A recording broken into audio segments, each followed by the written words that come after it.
Unbreakable, unwatchable. What? No, only kidding. Let's get into it. We watched Unbreakable from the year 2000. That's 1 hour 46 minutes, directed by M Night Shyamalan, and it stars Bruce Willis. So Bruce Willis plays a character called David, and we're introduced to him sitting on a train. Yeah, well, before that, we see a little kid, a little daddy, and the daddy's nun has been accused of hitting the daddy because it's got broken bones. Oh yeah, that's right. That's like way back when. Yeah. And then we cut to present day, and David, Bruce Willis, is sitting on a train, and it's a really dizzy train, and this young lady comes and sits beside him, and when he sees her, he takes his wedding ring off. He strikes up a conversation, and he discovers she's a scout for sporting teams. Yeah, and he mentions that he can't really swim, he's scared of the water, so he guesses he's out of luck. I mean, his tatter is rubbish. At one point she says, listen, sorry, I'm married, and he pretends like he doesn't know what she's talking about. He's going, oh, what do you mean, what do you mean? I think you misunderstood. And she gets up and nods. Snark choice.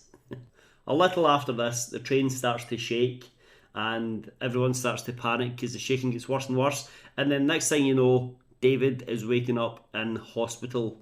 And he's sitting and the doctor is looking at him all weird, like... And he says, Doctor, why are you looking at me like that? And the doctor says, well, you are the only person on that train out of like 250 people who survived. And also, you don't have a scratch on you. So his wife and his son come and pick him up, and a few days later it's a funeral. Yeah, a huge funeral for all the people who died on board the train, and David attends. He does, and when he comes out of the funeral, there's a note on his car. Yeah, it's from this like prestige gallery. It says on it, how many days of the year have you been sick? He's looking about like, who left this note here? So he goes home and he speaks to his wife and he says, when was the last time I was off sick? And his wife's like, I don't remember. You don't tend to remember these things. You do? Yeah, you do. And he says to his boss at work, when was the last time I took a sick day? And his boss says, well, it's a strange way to go about asking, but okay, I'll give you a pay rise, an extra $40 a week. Result? Later we see David at work. He's a security guard. Yeah, and he's standing in an ass's like slicker coat because it's pouring with rain and he's scared of the water. Remember that. And then we cut to West Philadelphia. Born and raised on a playground as a resident lost in days. Let's not get into that. We cut to West Philadelphia, 1974, and we see a young man, a little boy, sitting in front of the TV. The TV's switched off, and his mum is saying, you need to go and play, you need to, you know, get out and do stuff. Yeah, that he says he gets hurt every time he plays because it's like his bones are so brittle. They call me Mr. Glass at school because I break like glass. Yeah, it's a shame. But his mum's actually got him a gift to cheer him up, and it's a comic book. His first comic book, and he loves it. Although when he gets the comic book, it's so heavily wrapped up and surprised he can even open it. She's put it in a box, and a bag, and an envelope, and a tater, and a dough, and wrapping paper. It's not worth it. Well, he gets his comic book and he loves it instantly. We see him later in life, in present day, as a fully grown man, Samuel L. Jackson. Yeah, and his name is Elijah Price, and he runs a very exclusive artwork gallery. Yeah, it's all comic book artwork, and he's about to make a big sale. He's going to sell this limited edition print from their comic book. And then he finds out the customer is going to give it to his 4-year-old son. So he says, get out of my shop. You're not buying this. And you must think you're in a toy store because you're here shopping for an infant named Jeb. So David turns up at the art gallery. Yeah, because he's traced down where the card on his car came from, and it came from this prestige gallery run by Elijah. So he goes in for a meeting, and he takes his son with him for some reason. Yeah, his son Joseph, who he sleeps with. Yep.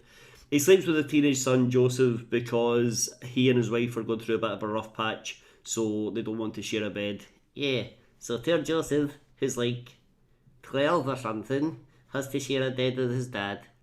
He doesn't seem to mind. I would. But in the meeting, Elijah explains why he wanted to meet David. He said in this city alone he's seen in recent years a plane crash, he's seen a hotel burned to the ground, he's seen this train derailed, and there's never been any survivors of any of these incidents except for David. And Elijah believes that because he's so brittle, he's so fragile, there must be someone at the other end of the scale, someone indestructible. Yeah, he's nuts. David thinks it's a scam. He and his son Joseph leave. He thinks Elijah's just trying to sell him something, sell him some scheme or get him into some cult or something. So he walks out, he says, "Good luck, I'll see you around, mate."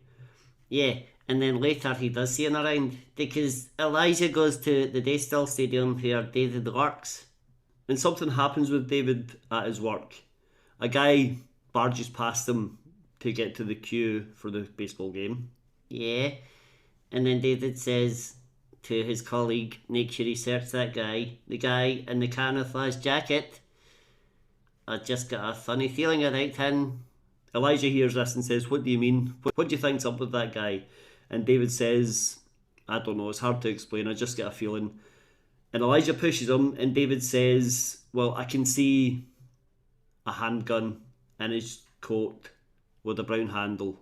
The guy's about to be tatted down and then he just leaves the queue. So obviously he's dodgy. Yeah.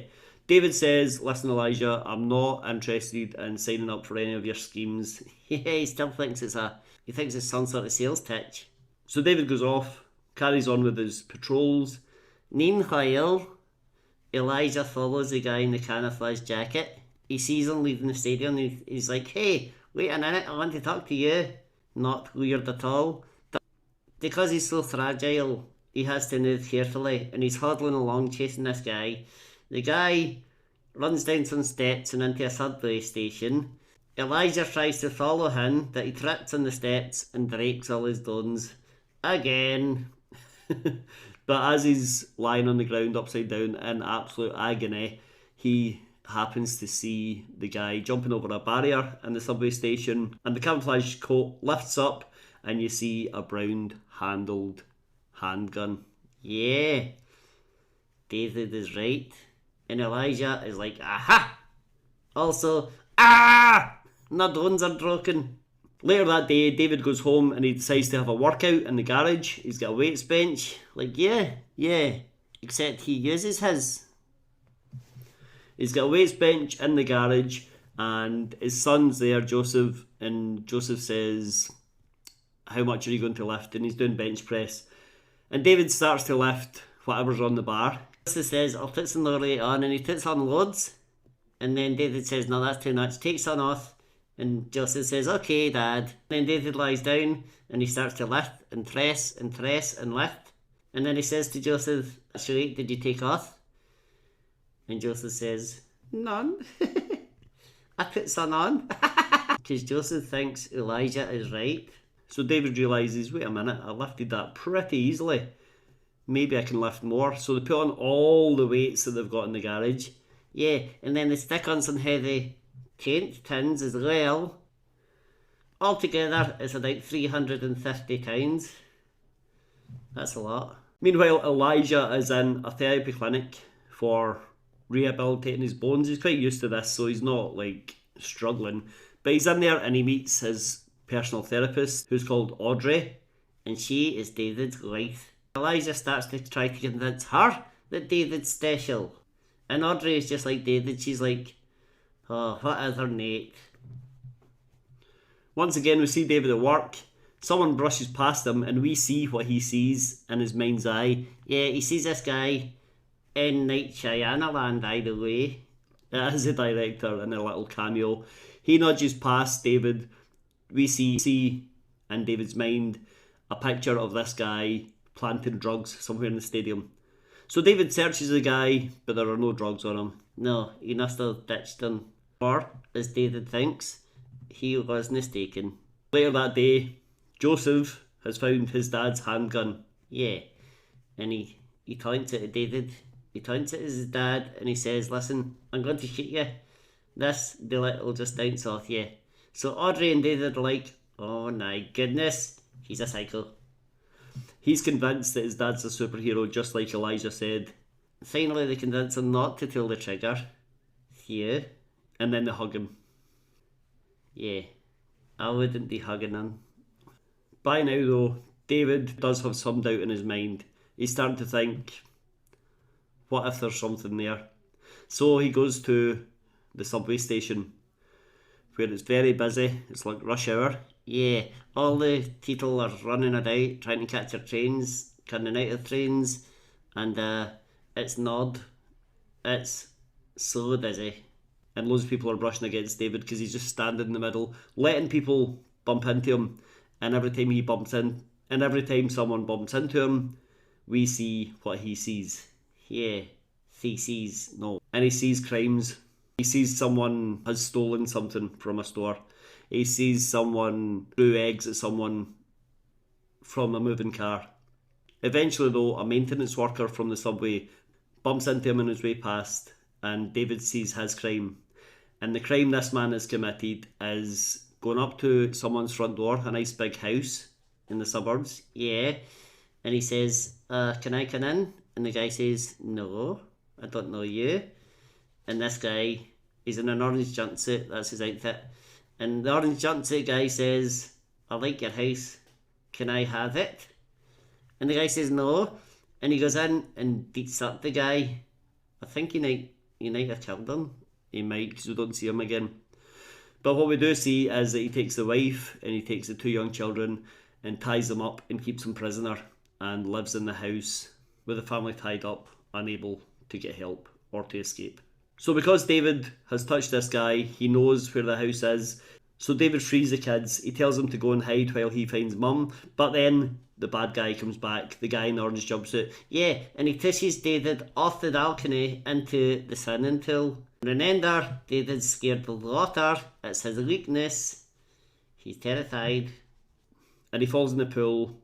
And there's a big tarpaulin on the pool, so it makes it even harder for him to get out. But eventually, he just manages to get out. Yeah, and he lies on the hillside like for ages. And then they see the dad guy in his orange jumpsuit, and he's standing looking at the woman of the family who he's got tied up, and he's drinking beer, and he's spitting beer at her, and he's just knocking her. And then David comes in and gets another chokehold. Yeah, I noticed you applied that chokehold, though, huh? And choked him out for about 6 minutes and about 6 minutes straight. And the guy's trying to wrestle him off. But David keeps a hold. He can't be shaken off because he's so strong. And eventually the guy passes out. He saved the day! He's a superhero. David leaves before anyone could identify him, before any police or anything arrive. He goes home and he finally shares a bed with his wife. Audrey says she's willing to give things another go if he is, and he's delighted. It's a good day for him. David's feeling pretty good about things. So the next day he goes to Elijah's gallery. Elijah's putting on a big exhibit for invited guests. So he goes along and he meets Elijah's mum. She says, oh, we're very proud of him. He's a walking miracle. But he can't find Elijah, and then eventually David finds Elijah in a private room. He goes in and says, thank you for revealing my gift to me. You were right all along. It's a pleasure to know you, Elijah. And he shakes his hand, yeah. And then when he shakes his hand, he sees his crimes. And his crimes are, he blew up an aeroplane, he burned down a hotel, and he sent the train off course. He killed hundreds of people. He is the villain. He says he had to do it to find someone who was unbreakable. Someone who was on the opposite end of the spectrum to him. Someone who could be a hero because he knew he was the villain. I know who I am, and now you know who you are. And David can't believe it. David starts to walk off, and then you get a really strange freeze frame of David halfway through a step. And then it starts back up again, and Elijah says, they called me Mr. Glass. Mr. Glass. And then that's the end. That is the end. So Unbreakable, what did you think? Unwatchable? No, I actually quite liked it. Yeah, I know it's not really a superhero movie. No, I think any other director would have put in 2 or 3 cases for David to solve. Probably, but I think that might have taken away the point of the story. Well, maybe. Would you watch it again? Yeah, I mean, I know the twist now. Well, yeah, but still. Have you seen any other of M Night Shyamalan's movies? I don't know. What are they? The Sixth Sense? No. You're in for a treat. Really? We'll watch that soon, okay? Okay. Well, hit like, hit subscribe. Don't make me call you Mr. Ass. We're gonna go. Thank you so much. Goodbye. Bye.